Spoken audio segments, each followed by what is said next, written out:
Halo, assalamualaikum warahmatullahi wabarakatuh. Berjumpa di Otoyo Network di kesempatan hari ini. Sehat selalu untuk semuanya. Kesempatan hari ini kita akan bahas tentang alat komunikasi di era 80-an, yaitu intercom. Pada zaman dulu, terutama pada tahun 80-an atau disebut era 80-an ya, sebelum adanya medsos, sarana berkomunikasi massal di antara warga lingkungan adalah melalui jaringan telekomunikasi berupa radio komunikasi dan intercom. Hangatnya komunikasi warga menggunakan intercom dan radio komunikasi juga terjadi pada bulan Ramadan, termasuk di kota-kota besar atau di pelosok. Ini terutama untuk ngabuburit setelah sholat tarawih ataupun menjelang sahur. Intercom adalah perangkat komunikasi dua arah yang menggunakan kabel penghubung dengan koneksi bisa banyak ya. Bahkan secara tampilan intercom sepintas bentuknya sangat mirip radio komunikasi, baik RIC maupun handy talkie. Penggunaan intercom bukan sebatas di kantoran namun juga kemudian sempat berkembang digunakan oleh warga pada lingkungan masyarakat kebanyakan pada tahun 80-an. Karena maraknya komunikasi melalui intercom saat itu berpengaruh kepada tingkat keamanan, gangguan upaya kriminalitas pencurian di rumah warga menjadi cepat diketahui karena banyak warga yang menggunakan intercom. Biasanya pula di antara masyarakat pengguna menggunakan nama-nama samaran khas di udara ya. Siapa ini namanya? Bisa komen ya. Seringkali ada nama samaran yang ngetop di jalur komunikasi namun tak disangka ternyata orangnya ada di sekitar kita. Biasanya radio komunikasi saat itu cenderung digunakan kalangan yang memiliki uang cukup. Sebab radio komunikasi seperti RIC dan handy talkie harganya tergolong mahal. Lain halnya untuk kalangan masyarakat bawah biasanya menggunakan jaringan intercom yang dibuat sendiri. Kemudian jaringannya menggunakan kawat bangunan atau kawat bendrat itu ya. Namun karena menggunakan cangkang yang mirip dan dijual oleh sejumlah kios yang menjual perangkat elektronik, sepintas tampilannya menjadi mirip di antara intercom dengan radio komunikasi.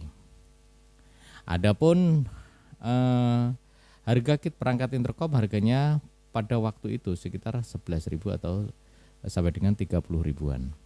Namun setelah jadi siap digunakan termasuk menggunakan cangkang mic, kabel-kabel sudah siap digunakan itu menjadi ya 50-an ribu ya. Sedangkan perangkat radio komunikasi termurah saat itu harga bekas 200.000 untuk handy talkie-nya.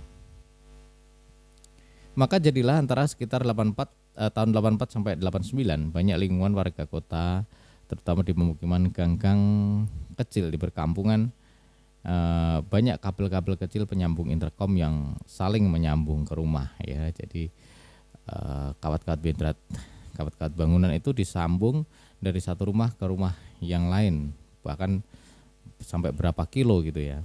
Karena peminatnya semakin banyak dan berkembang tak hanya di lingkup RT atau RW, tak terasa penyambungan kabel-kabel intercom itu menjadi memanjang menjadi antara RW bahkan sekelurahan. Maka suasana lingkungan pun menjadi lebih hangat karena telekomunikasi aktif terjadi melalui intercom. Kalau sekarang grup WA. Apalagi intercom merupakan perangkat komunikasi dua arah yang murah meriah. Adapun pembuatan intercom berupa kit rangkaian yang dibeli pada sejumlah penjual rangkaian elektronik di Kota Bandung, terutama di Pasar Cikapundung dan Jaya Plaza Kosambi. Namun sebenarnya rangkaian kit intercom secara nyata sistemnya sama dengan rangkaian dasar pembuatan amplifier atau penguat suara. Namun tak jarang pula ada yang kemudian berlaku jahil dengan sengaja mengalirkan listrik pada kabel-kabel listrik jaringan intercom. Dampaknya beberapa perangkat intercom warga menjadi meledak walau kerusakannya kecil. Penggunaan intercom untuk komunikasi oleh para warga kebanyakan di tahun 80-an itu mulai lenyap di tahun 90-an. Mungkin ya sampai 10 tahun penggunaan intercom itu kemudian ada penggantinya yaitu berupa media sosial seperti yang saat ini kita gunakan. Baik, terima kasih atas perhatiannya. Sampai jumpa di lain kesempatan. Wassalamualaikum warahmatullahi wabarakatuh.